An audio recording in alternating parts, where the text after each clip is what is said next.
If you ever find yourself working alone in an office after 11 p.m. and an elevator that has been out of service for years suddenly opens, don't look inside. I wish someone had told me that sooner. My name is Ethan Carter. A few years ago, I was living in Chicago and desperately searching for a job. For months, I attended interview after interview. Some companies rejected me. Others never even called back. I was starting to believe that I would never catch a break. Then one evening, everything changed. I received a call from Blackwood Financial Group, one of the largest financial companies in Chicago. The woman on the phone told me I had been selected for the position. I couldn't believe it. The salary was incredible. The benefits were even better. For the first time in months, I felt like my life was finally moving in the right direction. That night, I barely slept. I kept reading my offer letter over and over again. I was excited, motivated, and completely unaware of what was waiting for me. The next morning, I arrived at Blackwood Tower. The building was massive, 40 stories of glass and steel standing in the middle of downtown Chicago. Everything about it looked expensive, professional, perfect. After finishing the paperwork, an elderly janitor named Mr. Harris showed me around the office. My cabin was located on the 25th floor. The view from the window was amazing. I could see almost the entire city. As I sat down at my desk for the first time, Mr. Harris suddenly stopped beside me. He looked around to make sure nobody was listening. Then he leaned closer and spoke in a low voice. "Make sure you leave before it's too late." I laughed. "What do you mean?" For a moment, he didn't answer. Instead, he stared directly into my eyes. Then he quietly said, "Just don't stay on this floor after 11. The smile disappeared from my face. Before I could ask another question, he turned around and walked away. At the time, I thought he was just an old man telling strange stories. But looking back now, I wish I had listened. The first few weeks at Blackwood Financial Group were amazing. I worked hard. I arrived early. I stayed focused. And before long, my managers started noticing my performance. For the first time in years, I felt like I was building a successful future. But during those first few weeks, I noticed something strange. Directly across from my office were two elevators. Everyone used the elevator on the left. Employees, managers, visitors. Every single person used that elevator. The one on the right was different. Its doors never opened. Its buttons never lit up. And nobody ever went near it. At first, I didn't think much about it. I assumed it was broken. But then I started noticing how people reacted whenever they looked at it. They became uncomfortable, nervous, almost afraid. One afternoon, a new employee accidentally walked toward the elevator and pressed one of its buttons. The reaction was immediate. A senior manager rushed over and pulled him away. "Don't touch that elevator," he snapped. The entire floor suddenly went silent. Nobody explained why. Nobody said another word. It was as if everyone already knew something that I didn't. From that day forward, my curiosity only grew stronger. I wanted answers. But every time I asked someone about the elevator, they changed the subject. Eventually, I stopped asking. Instead, I focused on my work. And that's when another strange pattern caught my attention. Every evening at exactly 6 o'clock, people left. No exceptions. Even employees with unfinished work packed their bags and went home. Nobody wanted to stay late. Nobody wanted overtime, which made absolutely no sense to me. The company paid extremely well for overtime hours. So while everyone else rushed home, I stayed. Sometimes until 7, sometimes until 8, and occasionally even later. The extra money was addictive. Every paycheck was bigger than the last. And honestly, I loved it. But every night before leaving, I found myself looking at that elevator. The one nobody used. The one nobody talked about. And every time I looked at it, I felt the same strange sensation. Like someone was standing behind those doors, watching me, waiting. I always convinced myself it was just my imagination.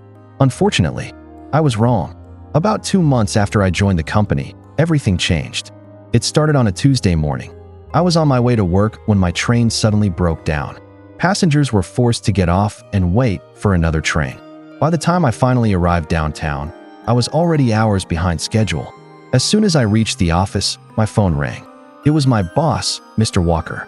"Ethan, where are you?" he asked. "I'm on my way, sir." There was a problem with the train. There was a brief silence. Then he sighed.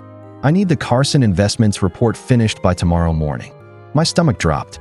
The Carson report was one of the largest projects our team had ever handled. It contained thousands of files and records.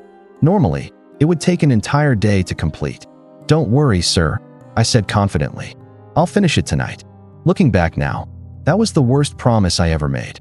The rest of the day disappeared in a blur of spreadsheets, emails, and client data. I barely left my desk. By the time I looked up from my computer, the sun had already set. One by one, employees began leaving the office. At 6 o'clock, the floor started to empty. By 7, only a few people remained. By 8, it was almost completely deserted. The only other person still working was Daniel Brooks, my closest coworker. Around 9 o'clock, Daniel finally shut down his computer and stood up. As he packed his bag, he glanced toward me. "You're still here?" he asked. I nodded. "I need to finish this report." Daniel didn't seem surprised, but he didn't seem happy either. For a few seconds, he just stood there. Then he lowered his voice. "Ethan, try not to stay too late." I laughed. "Why? You sound exactly like Mr. Harris." But Daniel wasn't smiling. His expression was serious, almost worried. "I'm serious," he said. "Just finish what you need to do and leave." Before I could ask him what he meant, he grabbed his bag and headed for the elevator. A few moments later, he was gone. And just like that, I was alone. The entire 25th floor belonged to me. No conversations, no phones ringing, no footsteps, nothing. Just the quiet hum of computers and air conditioning. For the first time since joining Blackwood Tower, the building felt different, and I couldn't shake the feeling that something was wrong. I checked the time. 10:47 p.m. Only a little longer. Just a few more files. Then I could finally go home. I had no idea that in less than 15 minutes, I was about to find out why nobody stayed on the 25th floor after 11. I took a deep breath and returned my attention to the screen. The report was almost finished. Just a few more files needed to be transferred. I checked the time. 11 p.m. Then I heard it. Ding. The sound echoed through the empty floor. My hands froze above the keyboard. Slowly, I looked up, and the moment I did, every hair on my body stood up. The abandoned elevator was active. The floor indicator above the doors was glowing. I stared at it in disbelief. That elevator hadn't moved once since the day I started working there. Nobody used it. Nobody even went near it. Yet somehow, it was running. I tried to stay calm. Maybe maintenance was working on it. Maybe there was a perfectly normal explanation. But deep down, I already knew something wasn't right. The building was empty. Everyone had gone home hours ago. Ding! The sound came again. This time, the elevator doors slowly slid open.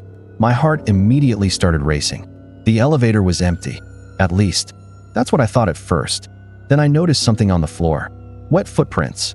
My stomach tightened. The footprints weren't leading into the elevator. They were leading out of it, as if someone soaking wet had stepped out only seconds earlier. I took a step backward, then another. Every instinct in my body was screaming at me to leave. Suddenly, my computer monitor flickered. Once, twice, 3 times. I slowly turned toward the screen. A message had appeared. I never touched the keyboard. I never opened any programs. But somehow the words were there. "Why are you still here?" I felt my blood run cold. Then everything went dark. The lights across the entire floor shut off at the same time. The office disappeared into darkness. The only light remaining came from inside the elevator. A dim yellow glow. And standing inside that light was a person. At least, it looked like a person. The figure was tall, completely still. Its head hung low toward the floor. For several seconds, neither of us moved. Then slowly, very slowly, its head began turning toward me. A horrible cracking sound echoed through the hallway, like bones snapping one by one. My breathing stopped. The figure's face was hidden in the darkness, but I could feel it staring directly at me. And then, it took a step forward, out of the elevator. The figure stepped out of the elevator. I couldn't move. I couldn't breathe. I just stood there frozen as it slowly walked toward me. As it entered the light from my computer screen, I finally saw its face. And I immediately wished I hadn't. The left side of its face looked completely normal. But the right side, the skin was burned black. Pieces of flesh hung from its jaw. One eye was missing entirely. The thing smiled. And that's when it spoke. "Ethan." Its voice sounded distorted, like several people speaking at the same time. My heart nearly stopped. I had never seen this thing before. So how did it know my name? The figure took another step closer. "I was just like you." I couldn't answer. I stayed late. Every night. I wanted more money. More success. More time. The temperature around me suddenly dropped. Then images flashed through my mind. like memories that weren't mine. I saw a man sitting alone at a desk. The same floor, the same office, the same elevator. 20 years earlier, the man finished his work and stepped into the abandoned elevator. The doors closed. A few seconds later, the elevator cable snapped. The entire elevator crashed down the shaft. The man died instantly. The vision disappeared. And suddenly I understood. The thing standing in front of me wasn't just a ghost. It was the employee who died inside that elevator 20 years ago.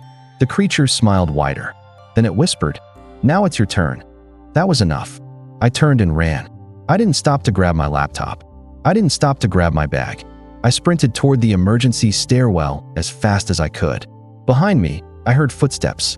Fast footsteps. Getting closer. Closer. Closer. I burst through the stairwell door and started running down the stairs. Floor after floor. My legs felt like they were going to collapse. But I kept running. Finally, I reached the lobby. I pushed through the front doors and stumbled into the street. The moment I looked back, every light on the 25th floor turned off. At the exact same time. I never returned to Blackwood Tower. I quit the next morning. A few weeks later, I started researching the building's history, and I discovered something terrifying. 20 years earlier, an employee really had died inside that elevator. The company covered up the incident. The elevator was permanently shut down. But according to former employees, every year on the anniversary of the accident, the elevator still opens at exactly 11 p.m., waiting for someone foolish enough to stay late. So if you ever find yourself alone in an office building after dark, and an abandoned elevator suddenly opens, don't look inside, because whatever stepped out that night may still be looking for its next victim.